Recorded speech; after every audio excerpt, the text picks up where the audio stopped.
This is the iPhone XS, the oldest phone currently supported on iOS 18. This is the 6th best-selling iPhone of all time. But can this almost 7-year-old device hold up against the latest and likely last iOS update it'll ever receive? But better yet, should you even still buy the 6th best-selling iPhone of all time in 2025? So this is the iPhone XS. It is the oldest supported phone on iOS 18, which is pretty remarkable that it is actually running iOS 18. Seeing as this phone came out 6 years ago, it'll be 7 when it loses support next year because it more than likely won't be getting iOS 19, but still it's pretty remarkable that it got updates all the way to iOS 18. It features a 5.8 or 6.5 inch Super Retina OLED display, support for HDR10, True Tone, and the P3 wide color gamut. The CPU inside is an A12 Bionic, which is about a 20% improvement over the A11, but it was able to support an additional year of iOS updates, with the A11 stopping at iOS 16. It has 2 rear 12 megapixel cameras, a standard 1x and a 2x telephoto with software zoom up to 6x, up to 512 gigabytes of storage, 4 gigabytes of RAM, which was actually an upgrade over the year prior, Face ID, and a 7 megapixel front-facing camera. Comparing this phone to my 12 mini, which is the daily phone that I use, which I think is kind of funny, like tech YouTuber uses a 4-year-old phone. But comparing this to that, it still holds up really well. When you're doing some more demanding tasks, not even necessarily demanding, like watching YouTube, those types of things, the back can get heated up kind of hot, but at the end of the day, it's a 7-year-old phone, so what are we expecting? I haven't noticed any hiccups in performance where it's lagging or anything, just that it gets kind of warm. The battery life, this is the max version, so the battery life has been really solid, especially as a pretty light phone user, but even if you were a heavier phone user, I think you would get anywhere from 3 to 5 hours, so depending on your usage, don't use your phone as much. It's probably a good thing to not use your phone too much. And the biggest thing with this phone is gonna come down to the cost. On eBay, you can find this thing for about $200 for the Pro version, and then the Pro Max version about $225. Same pricing on Amazon. The problem is that for $200 or $225, you can almost get an iPhone 13 mini, which is a phone that I would highly suggest over this phone.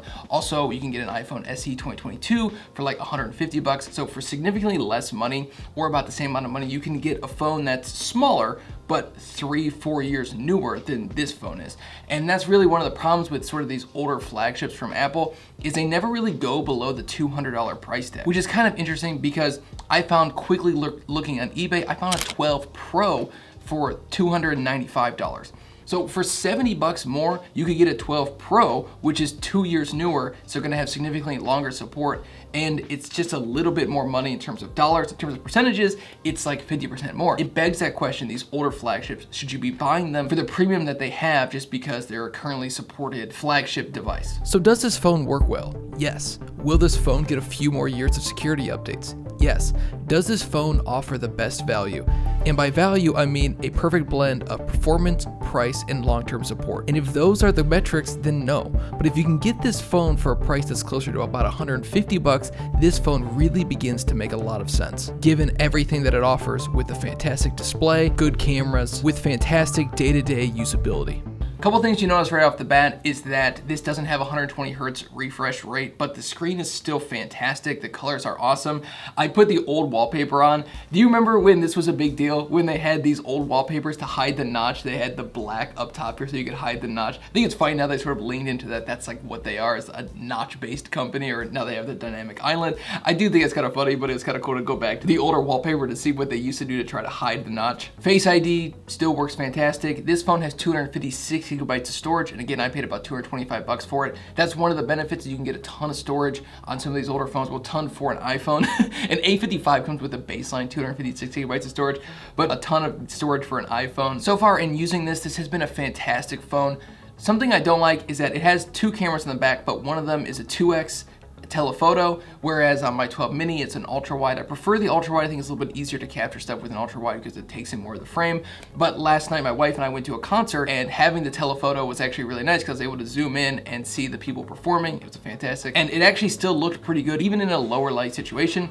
But one thing you notice is the 1x and 2x aren't options. You have to click the 1x to zoom in. It's weird they didn't update that from, because that's what the newer phones have. It's weird that they sort of kept what this older phone initially came out with on the camera app. It's kind of a weird thing. So at the end of the day, should you buy this phone? I think this phone just ultimately comes down to price. And if you can buy the Pro or the Pro Max for like $150 or less, I think it's a fantastic phone still, and you're gonna get another year support.